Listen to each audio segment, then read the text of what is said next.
Welcome to our training today. Today we're diving into cash flow financing. I'm going to show you a really cool way to quickly get money. Oftentimes in less than 48 hours and easily get it. Regardless of consumer credit score, to be able to get the money you need to be able to fund your business. So by the end of this training, you're going to know what cash flow financing is. You're going to know how it works. Most importantly, you're going to know how you can get it and use it as a funding vehicle to get the money you need to grow your business whenever it is that you need the money. So let's talk a little bit more. So what is cash flow financing? Well, ultimately, it's not even really a loan, but it ultimately, if we look at it as a loan purpose, it's a loan made to a company that's backed by a company's expected cash flow. So a company's cash flow is the amount of cash that basically flows in and out of the business, right? The amount of revenue, you could say, that actually is coming into the company over a specific time period. So when we look at cash flow financing, we're basically looking at the fact that a business has consistent cash flow. We're using that strength of the business as the basis for that business qualifying for financing. Now, the cool thing about this is, if you've ever watched me talk about the 3C cash acquisition formula, is since we have cash flow, we also don't need to have collateral and we don't need to have credit either. The cash flow and the cash flow alone can be used to qualify for the business. So again, even if your tax returns aren't good, even if your credit's bad, even if you don't have collateral, this is the kind of financing that you're able to get, okay? So it's ultimately backed by the actual cash flow of the business. So what we're really doing is looking at the fact that the business generates consistent cash flow. We're projecting the cash flow that the business will basically make in the future, and we're lending money based on that projection. So cash flow financing is helpful to companies that generate a lot of cash in their sales, but not even just that. Typically you can qualify for this kind of financing if you do about $10,000 a month in sales. You can also qualify for a variant of this product called Merchant Cash Advance, with only $5,000 a month in sales. So it doesn't take a lot of volume, but if you have higher volume of cash, you can get upwards of, $500,000 in financing. And again, you don't have to have a lot of physical assets. You don't have to have any kind of collateral to collateralize this loan like you do, for example, with SBA. What you do need is positive cash flow. What we mean by positive cash flow is you need more money going in your bank accounts every month than what's ultimately going out. So we're really going to scrutinize the quality of your bank statements, how you manage your bank account, to determine what you should be approved for, the rates and terms, how much you're going to get, et cetera, et cetera. So it means the business brings in enough cash to meet the basic requirements. Well, there's a good chance you can get approved.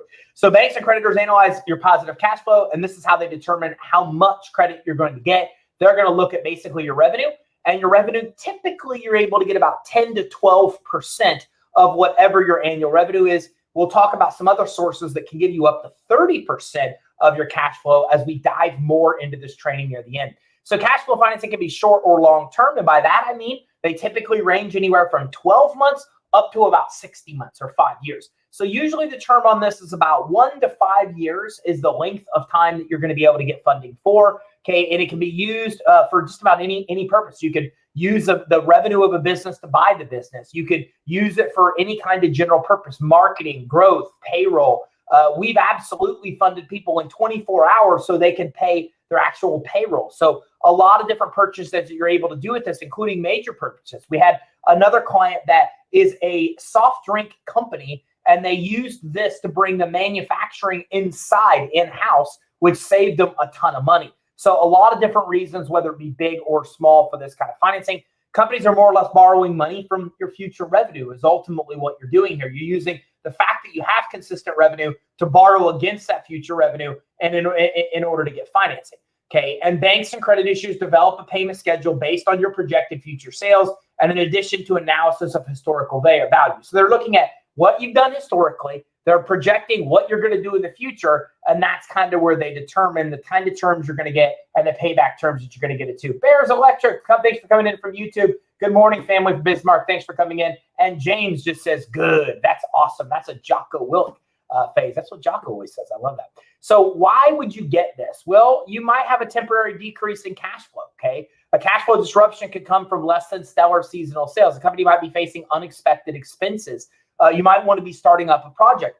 Actually, there's a lot of reasons you could need cash flow financing, but let me talk about when not to use it, because we've talked about some things here. Cash flow financing is hard to get when your revenue is in a decline. Okay, what they want to see is that your revenue is stable or your revenue is increasing. That's why this product basically ceased when COVID-19 started, and places like Cabbage that did it just stopped doing it. They called all their lines due because all of a sudden the vast majority of businesses, I think the statistic I saw was over 80% of businesses in the United States had a cash flow disruption during COVID. So this financing kind of stopped. And now it's back because, again, we saw cash flow all of a sudden just stop or, go down immediately with a lot of businesses. So in order to qualify, you really need to have consistent cash flow. It really shouldn't be a decline. And this really isn't the best kind of financing for a seasonal business, because seasonal businesses, you need something that's lower rate, longer term, more affordable payments than this to get through slower seasons. This is more intended for people that are going to use the money to buy something, to make a move, to jump ahead. So the very first cash flow financing we ever got at Credit Suite, we got to bring in a new business development person, to bring in a new salesperson, and to get us into an office to start working some sales campaigns. So those are the things that we actually used it for. We knew we were going to make money on what we were going to use the money for. And so we had no problem getting the money, knowing that we were going to increase our revenue and then use that increase in revenue to pay back the payments that we were going to have. Okay, so a decrease in cash flow also comes, again, is something that you're going to have a problem with. But businesses can also suffer from cash flow decreases when they need to make emergency repairs. There's all kinds of things that can cause that situation. So all cash flow are reported on companies' cash flow statements.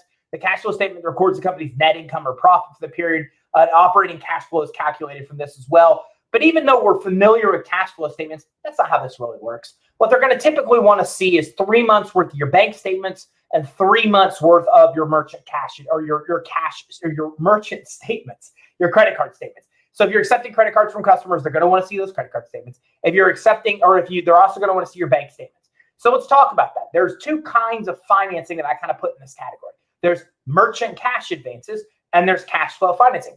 The difference between these two is merchant cash advances only care about credit card transactions. That's it. Revenue financing cares about all money going through your bank account. Credit card transactions, cash transactions, checks that you receive. So you're going to get more money with this because it takes into account all revenue going through the business other than just credit card sales. If you're getting value from this, do me a favor, hit the like button on the channel that you're watching. Let the social channels know that this is good information so we can bring more people in. It's all I ever ask you to do during this. So if you can do that, I appreciate it. Okay, so when we also talk about that again, a lot of things are on cash flow statements, but primarily what we're really looking at here is what we're projecting you're going to do in the future. So two areas that are vital in any cash flow projection are a company's receivables and payables. Account receivables are basically payments that you owe customers for goods. Account receivables may be collected 30, 60, 90 days in the future, okay? That's what net 30, 60, 90 days is. So cash flow financing really works well with businesses that are SaaS companies, people with recurring income, people where their income is very stable or increases slightly over time. Businesses that are unstable, like real estate agents, it's not really for that kind of industry. Because real estate agents can sell one house this month, they could sell 5. Next month, they could sell 4. Next month, they could sell 0. So because there's so few sales that make up the income of a real estate agent, it's typically like this. It's not typically really consistent with a lot of agents. So what we're looking for here are projections that are consistent. In a lot of cases, that comes with people that have receivables, have the customers paying you on terms because we're expecting that money to come in through time. So again, account receivables are future cash flow or people that are going to pay you on terms. So an example there is a Credit Suite. We give people 7 to 9 months to basically pay when they enroll. That's an account receivable. Somebody bought our product. They bought it for X amount of dollars. They owe us 6 months worth of payment in the future. That's an example of account receivables. And if you're letting your customers pay you on terms, not only is account receivables themselves a valuable asset to borrow money against, but it makes this kind of financing easier to qualify for because your income is more consistent. Okay. And then also we have account payables, right? These are the short-term debt obligations, the stuff that you're paying out. So when we look at basically forecasting what your revenue is going to be, we're looking at those bank statements to kind of see both of these. See the consistency of your revenue. Typically, you have people paying you on terms or paying you with account receivable or paying you through account receivables. And then we also look at what you've got going out. Because again, we need positive cash flow. We want more money coming in than going out. So, and oftentimes they're going to look at both aspects of that equation. Now, banks may have very specific guidelines as to the extent of the positive cash flow they need. Also, they might have minimum credit requirements and for companies' outstanding debts in the form of bonds. The companies that issue bonds are assigned credit ratings, and this is a way to assess the level of risk. That's not really for companies that are typically in the $10 million revenue or less. So every bank is going to be a little bit different here. They all might have minimum or different credit score requirements. most banks that do this need a 500 FICO score to get approved. As you can imagine, during COVID, it shot up to 700. As COVID has settled down, now we're back to 500 credit scores. Some have 0 credit score requirements, meaning regardless of what your credit score is, you're still able to get approved, okay? So let's talk about this versus asset-based loan, because there's a lot of differences. Basically, cash flow financing, we're using your future cash flow as leverage to get money. Asset-based lending, like 401k financing, stocks, bonds, IRAs, account receivables, purchase orders, that's using an asset such as account receivables as collateral to get financing, okay? So again, in that case, they would put a lien against an actual asset you have. That doesn't happen here like it does in asset-based lending, because you're not necessarily providing an asset. You're basically, the easiest way to explain it is that you're selling future revenue for a discounted price. That's what it really comes down to. You're ultimately selling your future revenue at a discounted price, and that's how this kind of financing really works. So again, when we talk about asset-based financing, equipment, company vehicles, machinery, inventory, you can get financing to buy all of this kind of stuff, to borrow against this kind of stuff. But when you do it, the asset itself is actually a lien against that asset, and then they'll legally seize the asset if you ever default. That's why asset-based lending is so easy to get. It's why the interest rates are so low, because if you ever do default, well, they just take the asset. They take the account receivables. They take the 401k. They take the stocks. They take whatever the asset may be. With this, the future revenue is what's being used, but there's no lien against your necessarily your future revenue. There's no lien against an asset like there is asset-based financing.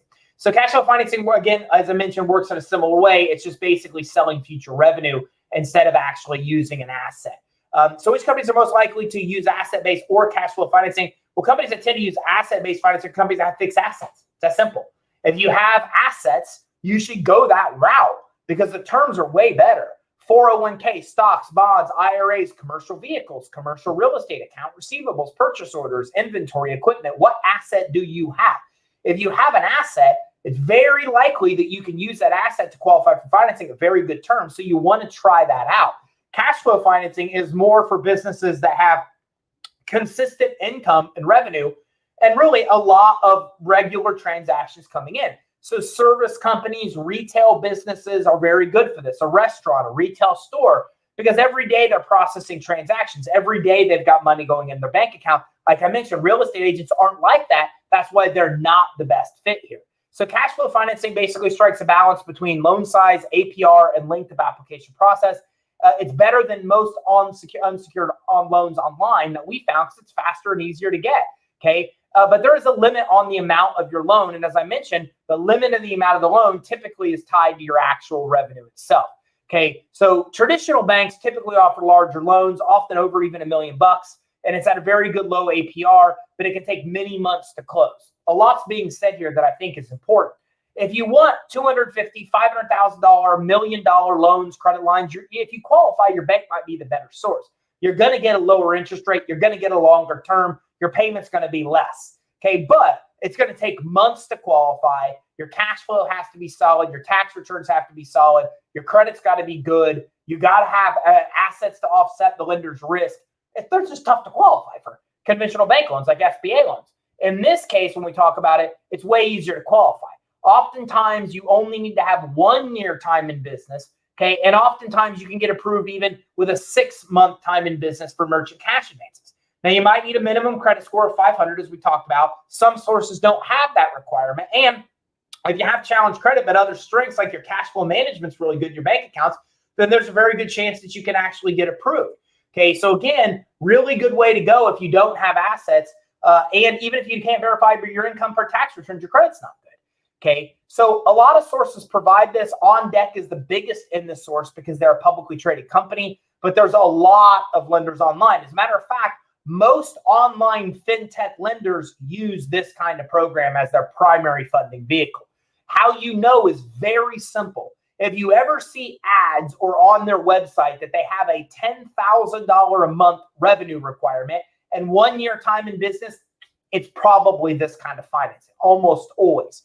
Okay, whenever I see that requirement, I know it's cash flow financing. So if you want to go to somebody's website or you want to go and look at online ads and you want to see what kind of financing they're talking about, if they say 1 year time in business, if they say that you need $10,000 a month in revenue, it's probably this. But again, there are exceptions to be made here.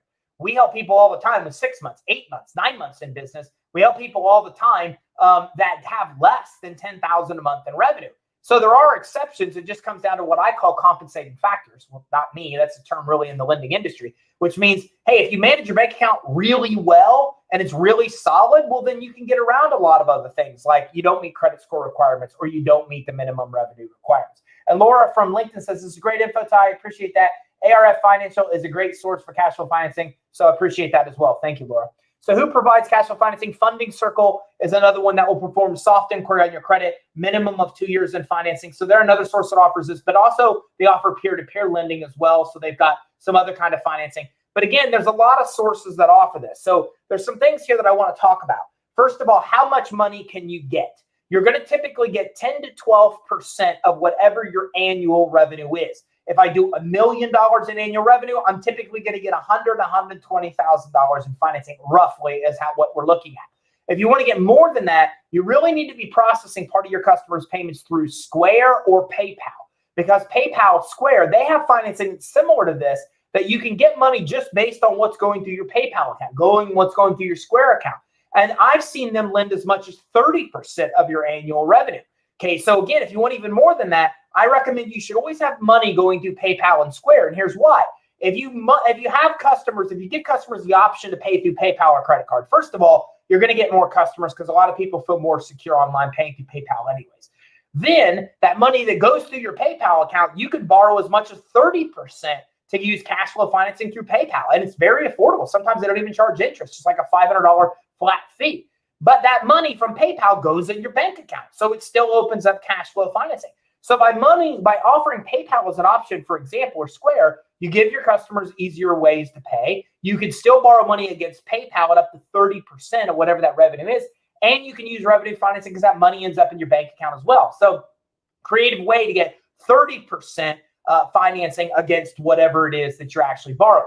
Okay, when it comes to term, as I mentioned, 1 year to 5 years. Usually when you get this kind of financing, they're going to give you a shorter term, 1 year, 18 months, 2 years max. Once you've proven yourself, when you've paid about half of the initial amount back, they will offer you an additional loan on top of that. Then what they do is they lengthen the term and lower the rate, and then you can get a lot more money for typically very little difference in your payment. So let me give you an example here. You get $50,000 in cash flow financing. You pay it down to 25 grand. They come to you and say, hey, do you want another 50 because you've proven yourself? Give us 1 month bank statement. They do. They give you another 50. They change the loan term from 18 months to 3 years. Then they lower your rate and your payment doesn't go up that much, even though you got an extra 50 grand. Okay, so this is very common. As a matter of fact, over 70% of people that we see go into this program come back and get more money because it's so easy to come back and get more money. Some other things I want to touch upon here too is that there are options for daily payments, which mean they pull the money right out of your bank account daily. There's also lenders that will do it weekly and monthly. So I see some people that don't like this kind of financing because of the daily payment. There are plenty of sources that will do weekly or monthly payments and withdrawal weekly or monthly, but you have to be lower risk. So the revenue financing we've done in the past at Credit Suite, ours was always weekly payback because we're lower risk. My credit's good. My time in business is good. Our cash flow management's good. And that brings me to another point. What are the risk factors here? What determine the rates and terms you'll get? What your time in business is, how long you've been in business, what industry you're in, how you actually manage your cash flow per your bank statements. Okay, non-sufficient funds. They don't want you to have a bunch of non-sufficient funds on there. They need you to have positive ending bank balances at the end of the month, not negative. Because if your non-sufficient funds are all over the place, and you've got a negative ending balance, well, then you don't have enough money to even pay back a loan if somebody gave you a loan. That's why they look at those things adversely. So when it comes to risk, your industry, your time in business, your own personal credit score, even your business credit score, OnDeck looks at your business credit scores as well. Several other lenders do. How you manage your bank account, all those things will determine the risk. And the risk really has to do with how much you'll pay in interest and how much you'll pay in term. One other point I want to make. Your term here matters more than interest. Everybody's obsessed with interest. This can get pricey. I've seen cash flow financing as much as 30, 40, 50% interest you're paying on what you borrow. A lot of this financing doesn't have prepayment penalties. You should know. Question you should ask. Some does. But the length of term matters more than rate. And places like OnDeck will typically give you an option, a longer term and a higher interest rate, or a shorter term and a lower interest rate. Almost everybody I've seen always goes with the longer term and higher interest rate because that's what gets them lower payments. Also keep in mind, your interest here is tax deductible 100%. So whatever interest you pay, it's tax deductible. It doesn't matter. You get that back on your taxes anyways. What you should be most concerned with is, can you use the money to be able to go and do something with it that's going to get you a positive rate of return? That's where it makes sense. Right? Highest interest I've ever seen a client pay is 65%, 6.5. Not on this. He paid it on equipment financing. But the guy got a tree to stumper for golf courses, which I didn't know existed, and he replaced manual labor with that. And even paying a 65% interest, it still saved him $10,000 a month. That's what you have to look at here. If you're going to take the money and invest it into something that's going to get you a great rate of return, then this kind of financing makes sense because it's fast, easy money. Somebody might come up to you and say, hey, man, like I'm having problems with COVID and I have like my business I want to sell. And you say, I don't want to buy your business, but I'd like to buy your email list. I'd like to buy your Facebook group. I'd like to buy your YouTube channel. A lot of us don't think we can buy those assets, but we can. Okay. And here's what I want to do. I'll give you that. And they say, okay, give me $10,000 for that. You're like, I don't have 10,000. All of a sudden you use this kind of financing to get your 10 grand and then give them the money and wrap it up in 2 days, knowing that you're going to immediately be able to email that list, immediately start deploying videos on YouTube, immediately start dipping into that group and get your rate of return from that. Those are examples of ways that you can use the money. Feel confident you're going to get a rate of return that's positive, and the money you're going to make using the money to invest into that is going to get you more money in return than the cost of the money actually is. So I've had a teacher of mine who's a good friend come to me and say, hey, I need financing. I said, let's talk about it. You know, he had revenue. He could qualify. I said, this is not for you. You need money to get through a slower season. That's not what this kind of money exists for. It's really not. It's really for, I'm going to take the money, I'm going to invest it into something that's going to give me a positive rate of return. And I typically can't get money elsewhere. I need money quickly and easily. Those are circumstances where this kind of financing works really, really, really well. So if we can help you along the way, give us a ring, 877-600-2487. We never charge you fees to help you get money. We work with over 1,000 sources, every legitimate kind of business funding. When you get on a call with us, we're going to determine all the funding you can qualify for. We'll get you to the right sources that will help you get that funding. And we do so much volume with these sources, they give us discounts that we pass on to you. So it's cheaper to work with us than going to the source direct. And you have like a middle person that can help you say, I wouldn't say that to the lender. I'd say this. Let's structure the deal this way. And it costs you nothing to be able to get that. So if we can help you along the way with financing, feel free to give us a ring. You can also get approved directly at creditsuite.com/get-funding. And again, if you like this training, please subscribe. It means a lot. Okay. And on top of that, go to the right of our top right of our page, creditsuite.com. You can find that we have daily tips on places like Instagram, Facebook, hundreds of videos on YouTube, a podcast you can listen to on the go, as well as going live on LinkedIn, Facebook, and YouTube, as well as Periscope, Tuesday and Thursday at 1, 11 o'clock on Wednesday, all Eastern time. Guys, follow me on LinkedIn, Ty Crandall. If you follow me on LinkedIn, you'll see I have a lot of stuff, a lot of engagement. A lot of people are constantly engaging with the information that I have on LinkedIn. It's worth a look. Every day I'm releasing content there that I think can be valuable to help you get capital to grow your business. And Laura says exactly, your payment in some cases can go down. Yes, and that absolutely is the case. And she's talking about when you come back and renew to get more financing. So it's something great to consider. And Laura says, love your program. Great. Thanks, Laura. I appreciate that. And thanks for tuning in on LinkedIn. We just got LinkedIn Live about 2 weeks ago. So I'm really excited to go live on LinkedIn. So thanks, everybody, for tuning in. I will see you next week. We're talking about more cool ways to get money to fund your business. Have a great day.